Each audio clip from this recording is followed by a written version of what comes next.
and the first topic we have is quite a long read. We're very through that I read up so we can know what we're talking about. Now, this one is that Tinubu approves that 65 years retirement age are for doctors and healthcare workers. Now, this has been approved as an increase in the retirement age for doctors and other healthcare workers, which is from 60 to 65 years. Now, the National Publicity Secretary, Nigerian Medical Association, Dr. Manuel Bachu, made the disclosure statement in this, and he said that he has been directed to formally present the approval to the Council on Establishment through the Office of the Head of Service for Finalization. He said that Kate conveyed the policy shift during a high-level meeting with the NNA President, Professor Bala, and key stakeholders in the health sector. Bachu said that the meeting also had an attendance with leadership of the Medical and Dental Consultation of Nigeria, the National Association, and National Association of Doctors and Midwives, and the Joint Health Sector Union. He said discussions centered on progress made regarding the work of doctors and other healthcare professionals in Nigeria. According to him, the 2018 minister confirmed that the arrears resulting from the adjustment of the consolidated medical billing structure as set for payment. He also quoted the minister as saying that President Tinubu approved the correction of consequential adjustment for both commerce and the consolidated health services structure arising from the implementation of the new minimum wage. He said following an extensive review initiated by the NMA, approval has been granted for the implementation of new tariffs for healthcare service providers. He also said that the coordinating minister expressed appreciation for the patient and collaboration of all stakeholders, reaffirming the federal government's commitment to improving the welfare of all health workers. But you also say that Pete emphasized that collaboration was crucial to strengthening Nigerian health sector. Now, of course, we are improving the retirement age or adding more to the retirement age of medical practitioners from the age from 60 to 65. Now, we have about 3 questions in my head, if possible, to answer that. Now, the first question is, at the age of 60 to 65, I feel like it's almost impossible. Well, if it means consulting, for patients and all of that, it's fine. But I feel like for surgery, for improvement, because medical treatments keep improving by the day. And of course, at those points, their professionals, they just know the normal. And the people who are just coming out, the new ones, are knowing the improved ones and making it faster for healthcare. Now, I feel like first, their hands might not be as good as the teeth. Well, it's good because they're professionals, they have been there for a long time. And I feel like it will not make the younger ones have the opportunity to get into the health sector, to be appreciated, to be get jobs, and be welcomed into the sector properly. It will not give them time, it will not give them ample time to grow or to be better. Because trust me, it's another avenue to say that when they're close to their 40s or 50, that is when they start appreciating them, but not when you feel that this is when you're 28 years old and you're seeing somebody of 65. Trust me, a 65 person might not give the 28 or 30-year-old doctor opportunity to do well. And also, doesn't that tell that a lot of people might scare a lot of people from even trying to go into that profession? So there are like 3 questions in one. So please tell you on that. Nice line of thoughts. I need to commend you on that, and that's why Galaxy is different, though.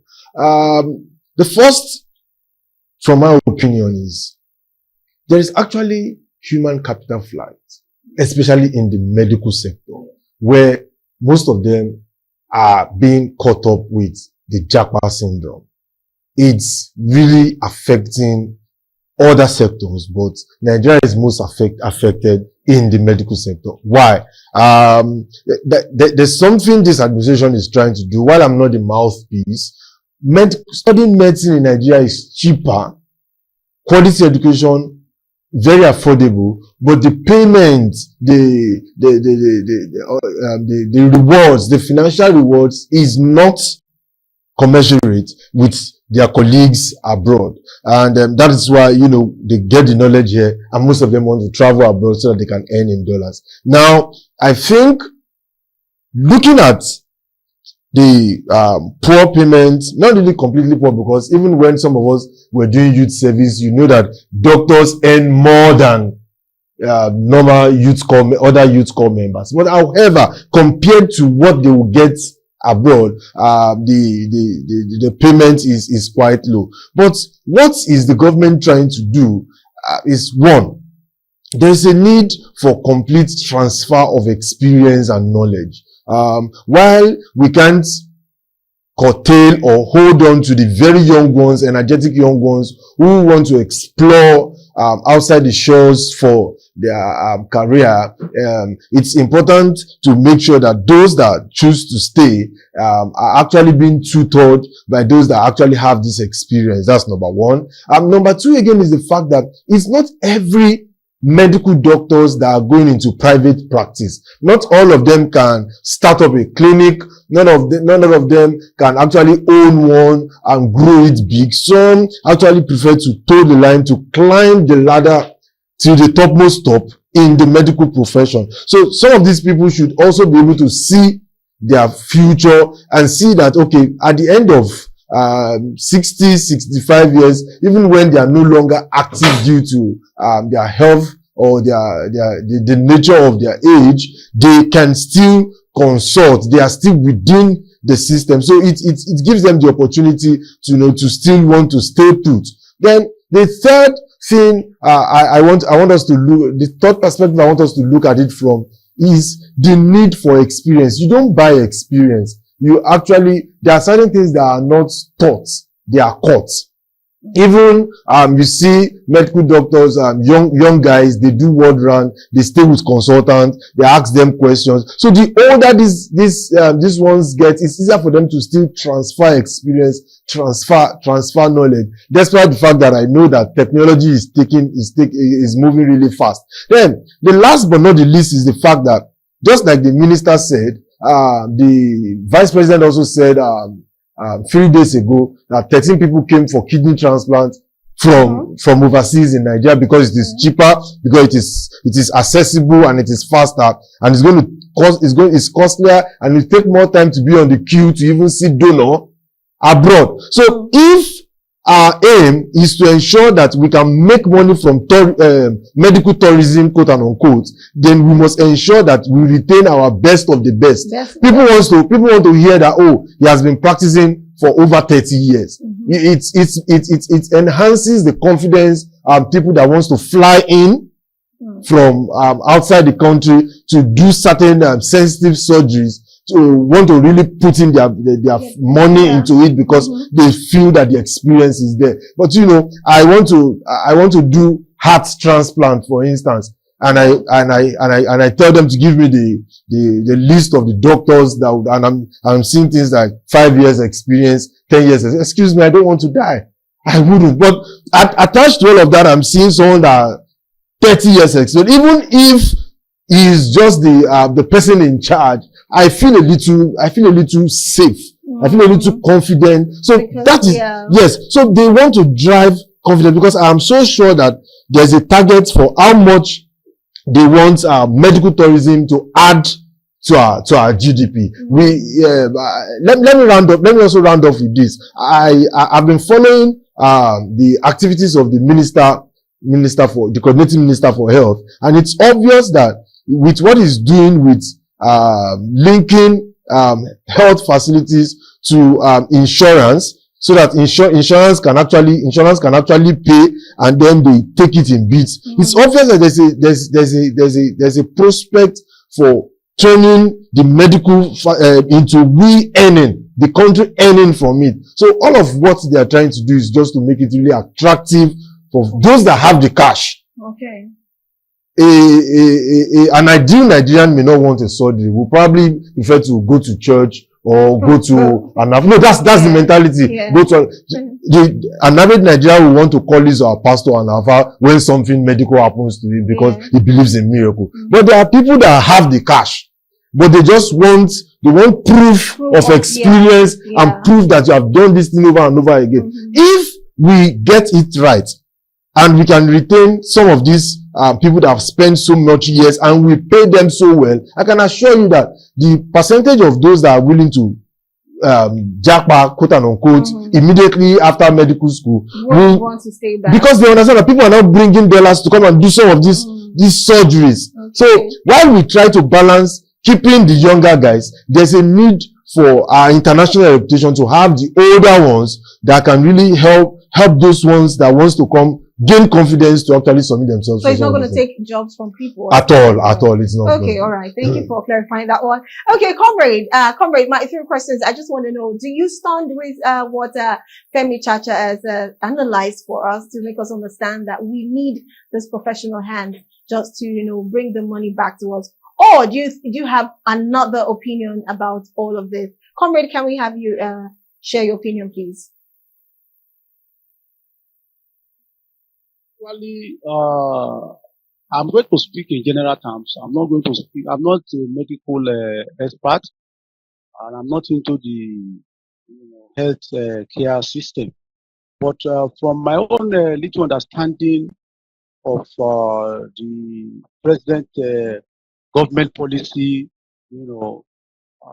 putting the retirement age for medical, healthcare practitioners and doctors to 65 is a welcome development, because 65-year retirement age for doctors and healthcare,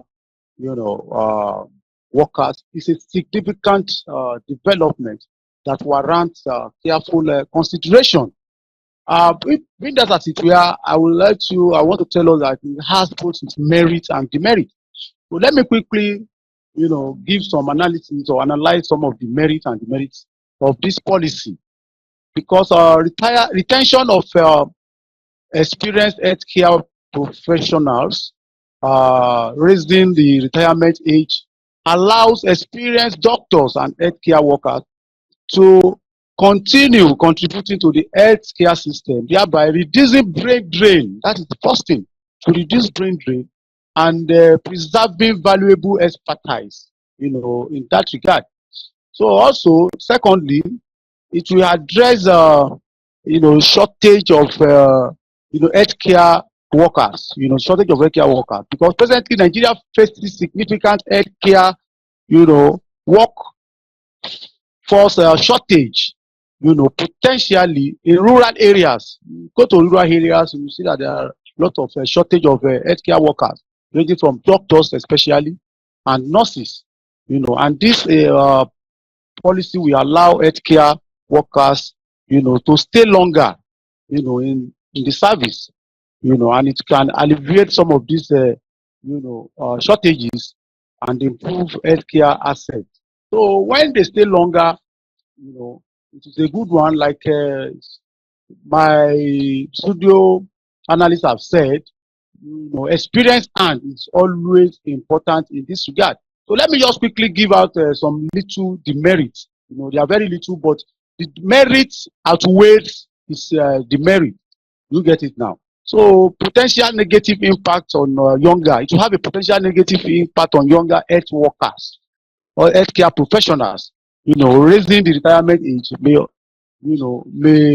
also limit opportunities, for younger, healthcare workers, because we have to generalize it. It's not only doctors that this age retirement policy has affected. It's across the board to all healthcare workers, so to say. So when we also look at the health and decline, it can bring decline into the in the health sector. As people of that age, their health and their cognitive ability may decline. When these are some of the demerits. So it brings about cognitive decline of of some of these healthcare professionals. When some of these older health workers are asked to stay for a longer time. So cognitive decline is one of the demerits that some of these younger, healthcare professionals, may be facing. So let us quickly look at international perspective. In other countries like China, China is also facing similar challenges in their, healthcare system.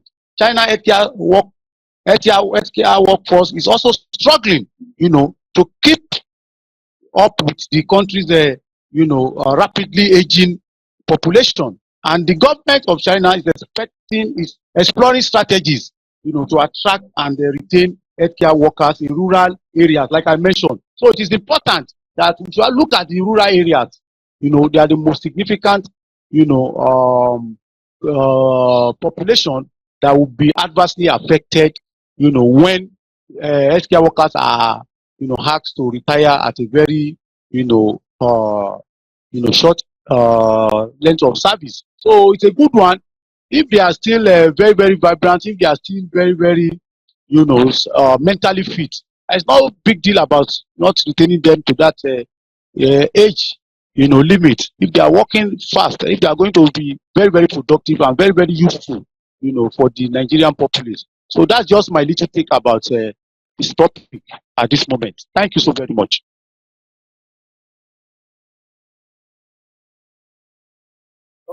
It's not about the efficiency now. That's being fast. What do you say about what you said? Because that's another point. You can't look at how fast, or yes, there's the professionality, but there's also this speed in having to retain so many patients and do things, and you're out. Now, how about that? Shouldn't that also be put into consideration? You see, there's a need, and I think that's the direction Nigeria needs to go at the moment. If we're traveling this route, there's a need to deploy technology. Okay. Even the smartest brain can be compared to the faintest pen. Irrespective of how it's happening in the education sector. I lecture, and I understand that despite how vibrant and young I may look, there is no way I want to compare myself with someone that is a professor in my field. There's no way. Now, he may not have that energy to move from one lecture room to another like I do. They may have to find a way to make sure that it's the students that do the moving, just like we do in my own school. But the truth is that you can't take away that wealth of experience from him. They may ask me certain questions that have probably not experienced, but he has probably, the profs have probably traveled and done a lot of research. He has done more researches than I have done. He may have more references. So what I'm trying to say is there's a need for us to now, while he has made very valid points, I think Nigeria now has to travel in the route of using technology to now balance whatever lapses that may occur. However, there's also a need for us to ensure that it does not discourage the young lads from staying put in Nigeria to practice medicine. Okay, so anyways, this definitely sounds more like a good news from all indications, because when I saw that, trust me, I was like, what is all this? Won't there be future for tomorrow? What they call it, the leaders of tomorrow, taking over. But, with your explanation and analysis, I think it's a good way to go. But hopefully, it is what it is. It is what they said and not something else. That is what I believe. And if they could work towards that, then I think it's also fine. All right.